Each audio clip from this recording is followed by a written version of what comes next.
Another tragic shooting. 12 dead. 71 people shot. Many of them in critical condition. Already you can hear the lunatics all over the airwaves defending the indefensible.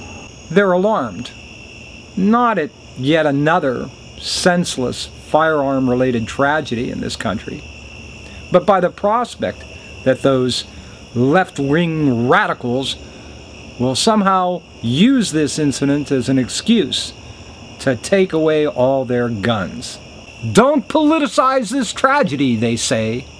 Just what you'd expect from those on the right, who apparently have no conscience or empathy for the continued slaughter of innocents with a frequency so astoundingly high that few nations at war can compete with the death toll we see here in America. Don't politicize this tragedy. They're coming to take our guns away, they cry. And I guess that left-wing radical who they think is coming to take their guns away is, well, me. But like just about everything else they say and believe, they're wrong about me, just as they're wrong about the Second Amendment. I'm not interested in taking away all of their guns, just some of them, and some of the unnecessary and extremely violent accessories that go with some of those guns. And I'm out to end all of those loopholes that allow as many as 40% of all guns sold in America to be done so without background checks at gun shows and through private sales. I, and most gun control advocates, including most National Rifle Association members, are only out to inject a little common sense into what has largely been a non-debate in this country over responsible ownership and sale of weapons. The NRA and the far-right gun nut crazies they stir up have monopolized the debate for so long, most people don't even stop to realize that it wasn't until the Reagan administration in the 1980s that the Second Amendment was somehow misconstrued as some uninfringible right bestowed by God. Until 1980, most states, most lower courts, the Supreme Court, even the NRA itself, advocated for sensible gun restrictions. Then something happened. The NRA changed its leadership and put at its helm a former mercenary soldier and once convicted murderer.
And one of the things the new NRA leadership did was to fund some pseudo-research into the framing of the Second Amendment.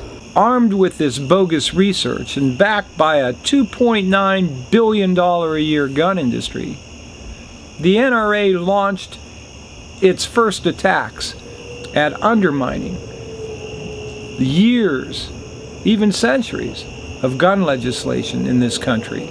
Hundreds of millions of dollars spent on campaign attack ads used against any candidate who even suggested any slight gun restriction or regulation. They've spent tens of millions more funding candidates and office holders who opposed any such regulations. And of course, they've spent millions on lobbying Congress to remove gun regulations wherever they exist, and even more in the courts challenging any gun regulations that do exist. Their success has contributed largely to the makeup we see now on the Supreme Court, with Justices Scalia, Roberts, Thomas, and Alito, who all apparently believe that the Founding Fathers would view today's assault rifles and 100 bullet barrel clips in the same way that they viewed back then their slow-loading single-shot rifles. Before these changes within the NRA and their rise to power and influence in Washington, most states and even the federal government had long put in place certain restrictions on the sale and use of certain types of weapons all across the country. And these rules were rarely, if ever, challenged. Virtually all states and the federal government had been doing so as long as laws have existed in this country. It never occurred to most folks that states and the federal government couldn't require special licensing or even all-out bans on certain types of weapons. The famous shootout at the OK Corral only transpired because Wyatt Earp and his lawmen brothers pursued individuals who had rode into town and had refused to drop off their guns at the sheriff's office and leave them there while they were in town, as was required by law. You can't buy a hand grenade or a machine gun without meeting certain specific licensing requirements and probably paying a very hefty tax on top of that. You can't buy a bazooka or an anti-aircraft missile. So what is the big deal with banning assault rifles and gun clips that allow you to shoot 50 or 60 rounds inside a minute, like that used in Aurora, Colorado this week? Now, the gun nuts will tell you that any infringement on their right to possess any gun, and as much ammunition to go with it as they like, is anti-Second Amendment. But any stroll down memory lane will show you that that has never been the case and has never been the Supreme Court's position until very, very recently. The first case to rule in the gun nuts' favor came in 2008 when the Supreme Court ruled in the case District of Columbia versus Heller that the city of Washington, D.C. couldn't ban the sale of handguns to city residents. That was followed 2 years later in 2010 with another case, with even broader implications because it applied to all 50 states. In fact, as recently as 1994, assault weapons and barrel clips, like those used in this Colorado tragedy, were banned. But by the time 10 years later, when the sunset rule on that law came to pass, the NRA had grown to be so powerful that not even a vote took place in Congress to attempt to renew that law. And who could blame Congress? By this time, the NRA's power was so intimidating that virtually any time they chose, they could single out any individual candidate and is sure they would lose at the polls. Just ask Al Gore, whose pivotal tie-breaking vote in 1994 for the assault ban quite likely cost him the 2000 presidential election. But the historical record shows something much more troubling than just lost elections. The gun nuts are fond of saying that actual homicides have decreased slightly in recent years. But that's not true of mass shootings. They've been on the rise. Before the NRA took us down this path, there were occasional school shootings. In most cases, a single student coming to school and taking out his revenge on some fellow classmate or teacher or principal. There were a total of 32 people killed in school shootings in the 1960s in a total of 10 separate incidents. 32. Half of them, 16, were killed in a single incident at the University of Texas when a man climbed atop one of the tallest structures on campus and began firing for 96 minutes before he was ultimately stopped. In the 1970s, there were just 6 such incidents at schools, including, of course, the May 4th, 1970 Kent State shootings that the National Guard were responsible for. All told, in the 1970s, a total of 14 people were killed in school-related shootings. Then came the 1980s, as Reagan came to power, and the NRA began challenging gun laws around the country. In just the 5-year period between 1985 and 1990, a total of 65 students were killed on this nation's school campuses. In the 1990s, that number climbed to 276 innocent victims in school-related shootings. And since the year 2000, a total of 173 students have lost their lives on school campuses across the country. And these are just school shootings. Students, teachers, principals, and staff. It would be virtually impossible to track all of the mass shootings over the same period of time in America, where multiple innocent victims' lives were taken.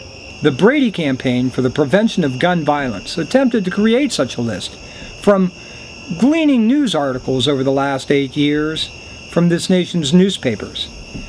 The list they came up with is 62 pages long. 62 pages. No other nation has as many guns in circulation as we do here in the United States. Per capita, we have nearly 1 gun for every man, woman, and child living in this country. The only country that comes even close to us is the country of Yemen, which barely boasts a number less than half of the per capita number that we have. When I hear some gun nut talking about his Second Amendment rights, I think of 16-year-old Demetrius Hewlin sitting at his school cafeteria in Chardon, Ohio, chatting with his friends. One moment, he's having a conversation. A moment later, he's sliding underneath the table from a gunshot to the head. What about his constitutional rights to life, liberty, and the pursuit of happiness? The truth is, we can have no true debate on this issue, no change in our laws until at least 2 things happen. First, we must elect people who will stand up to the NRA, who will appoint to our courts judges who will define the Second Amendment within some boundary of reason and common sense, and not under some delusion that they know what our founding fathers had intended in a time far removed from today's modern weapons of war we see on our streets. And 2, we can educate ourselves, both on the history of gun laws and regulations over the course of the past 2 centuries in this country, but also as to the carnage we see all around us that should serve as a daily reminder of just how far from sanity we've strayed. In the time it takes you to watch this video, another 5 or 6 Americans have been shot. At least 1 has been killed. So I urge you to do just 2 things. One is to go to Brady.org and sign the pledge, urging our politicians to enact sensible gun legislation. It takes just a moment. The link is below in the description box.